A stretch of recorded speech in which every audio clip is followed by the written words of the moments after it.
Okay, let's talk about purpose-built rental buildings. Here's a specialized company, Fitzrovia.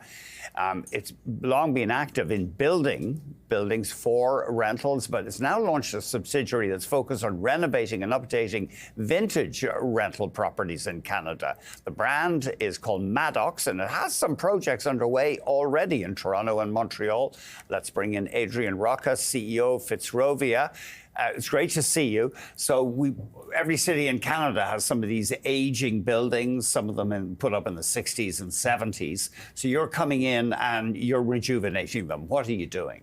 Yeah, so maybe I'll just take a step back. So Fitzrovia is Canada's largest purpose-built rental developer. We have 8,500 units in development, 9.1 billion of assets under management. We are getting into the Maddox, that's all market rental. We are getting into the vintage space under a brand called the Maddox, as you mentioned, and that is buying older apartments where we could reposition them over time. So we are upgrading the HVAC systems. A lot of these buildings have not had the TLC from existing landlords. They're not investing in them. These are depreciating assets. So we want to come up, upgrade it to today's standards. We want to renovate the common areas. We want to beautify the exterior of the building. And as and when units come up for vacancy, if it makes sense, we'll renovate those and release them to market. So you get this a lot, I'm sure. Is this renoviction? Are you kicking people out when you fix up these buildings? We will absolutely not renovict. That is a very, very important point I want to get across. We are absolutely not doing that. So if a resident wants to stay in our building forever, we'd love for them to do that. What we are doing is we have institutional long-term patient capital partners. This is focused on kind of long-term income. It's not opportunistic return. It's a lower cost of capital type investment strategy for us. And so as and when units do come up for vacancy, we'll rebase those. But otherwise, it's super long-term reversionary yield type approach to investing. I suppose some people, though, you will be renovating around people. So there will be a certain amount of disruption inevitably. There will be. We have a very strong development and construction side of our business. So it will be as much as possible white glove service in kind of dealing with the realities of some of these construction projects. But we are not forcing anyone to move out. There's a really strong communication strategy. We have a very strong on-site management team, and we have a lot of experience in this space, and we will execute as efficiently and quickly as possible and don't want to be a bother to existing residents. You were talking to our segment producer, Whitney Cunin, and you said that in some of these buildings, space was wasted when they were originally put up. Can you tell us more about that? Yeah, so it's really excess land. Okay. So a lot of these buildings they're under densified to a degree. So there's, in some cases, we have a project at Sherbourne and Shooter. There's 2 development parcels of infill that we are in the process of getting it entitled, and we will look to densify to create new supply as and when it makes sense. That's it. That area, Sherbourne and Shooter, is near me. It's a bit of a troubled area. I mean, there is a certain amount of crime. There's rooming houses and stuff in the area. It's a low-income area. Is that a hard sell for tenants? It's a trickier part of the city. I'm a glass half full, type of person. So we actually think there's a great opportunity to do something architecturally significant in that part of the city. We think the design from Partisans, our architect, is really exceptional, and we really want to be standing proud and investing in a community like Sherbourne and Shooter and in around Moss Park and Regent Park area. Certainly, I mean, the area's been neglected, and it would be great to see new money, new development coming in there. Okay. Yep, absolutely. And I think I've asked you this before, but how do you make it work when land is so expensive? One condo developer told me, look, I'd like to build rental, but I just can't do it. I need a quicker return on my capital because the land is so costly. Yeah, you really need the right capital partners to invest in this strategy. So it's long-term focus, whether it's insurance companies or pension plan partners, that is really taking a 20, 30-year outlook on an investment horizon. So the development yields that we're able to target are typically 100 basis points over investment caps, which is usually a spread over the underlying kind of 5-year, 10-year bond yield. So you're not generating really outstanding opportunistic returns, but once you actually stabilize the building, it's very attractive kind of long-term inflation hedge, and a lot of institutional clients like that income stream. Yeah, but it's reliable, isn't it? People are always going to need somewhere to live, especially if you're fixing up these buildings. Yeah, look, we believe it's a very defensive strategy, and it's, again, it's not opportunistic in any which way, but we think it's long-term stable income, and we are creating lots of different products that are attractive to our institutional investors. Do you think we could in Canada, do you think we will move closer to a social norm like Germany, for example, where people are perfectly happy with renting? Yeah, that's I actually bring up that example all the time. I think the stigma around renting in Canada, it is changing. That narrative is definitely changing, but it's still there. And we absolutely, as a firm, want to eliminate the optics around renting.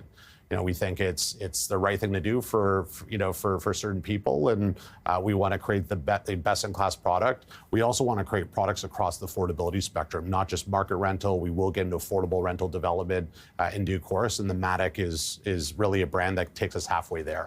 And it's interesting. I mean, government policy for so long has been promoting single home ownership, but they are kind of beginning to try to back rental housing. They're taking away the sales tax on new projects, for example. Yeah, look, there's a lot of government intervention right now. Obviously, the HST waiver on new purposeful rental was really, really helpful. The reality is, since that announcement, the interest rates continue to spike, which almost neutered that announcement.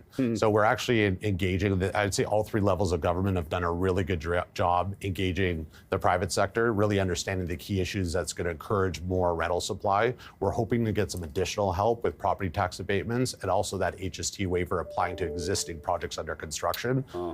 Conditionally on redeploying, those savings into new projects to encourage more supply. They've done a good job. It's a complicated issue, but they continue to work well with the private sector. We have heard a lot about the need for more rental housing, but you say over the past year, we've seen a drop off actually in new projects.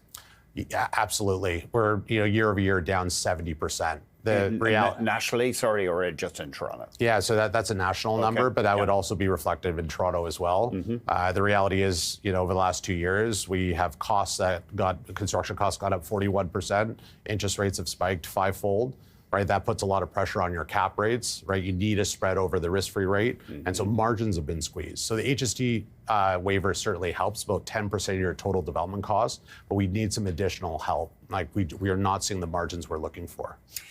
Development charges have soared, haven't they? Got municipal governments, I guess they're cash strapped, charging more and more. Is that a thing? Is there any sign of a turnaround on that? There's a lot of conversations had with all three levels of government, some of which may be backstopped by the province and the feds over time. We're hoping that's going to be the case. There's a couple levers you could pull, some of which could even be just densifying existing sites that are government owned, right? And kind of creative deal structures around unlocking that density and looking at speed of execution to unlock that density and getting really attractive zoning approvals. It's a really complicated, you take an hour segment just talking about it. But I would say thus far, that dialogue has been real. It's been really productive. And do we have a lot of land around our cities that could be used? I mean, we hear, we need to open up the green belt, and that's a whole other debate. I know some observers say the green belt, we fetishize it. But within cities, is there a lot of land that could be used for new rental? There is, especially if you get the right planning permissions to densify, right? So there's still lots of undeveloped hectares within the Greenbelt where, I don't think you're in a pressing need to expand beyond into the Greenbelt right now.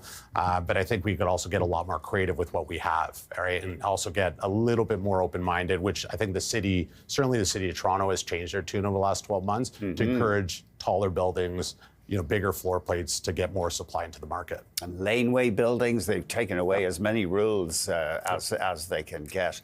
Just finally, do you notice any change with younger people? Do you think millennials, Generation Z, Z, are more willing to look at rental as their home over the long term? Absolutely. I would say that demographic, I don't want to kind of do a broad paint stroke and stereotype, but I think they're generally more transient. They want more flexibility on their balance sheet. And the reality is it's very expensive to buy a home, right? So they're almost forced to a degree into the rental market for most people. We want to create the right housing supply for those people. We also want to create the right housing supply for young families as well. Most tall buildings that are being constructed, certainly in the condo market, are not conducive to young families. So we have larger, more livable suites, lots of 2-3 bedroom units. We also plug in our own school. We have our own school into our young family buildings that subsidize tuition just for our residents.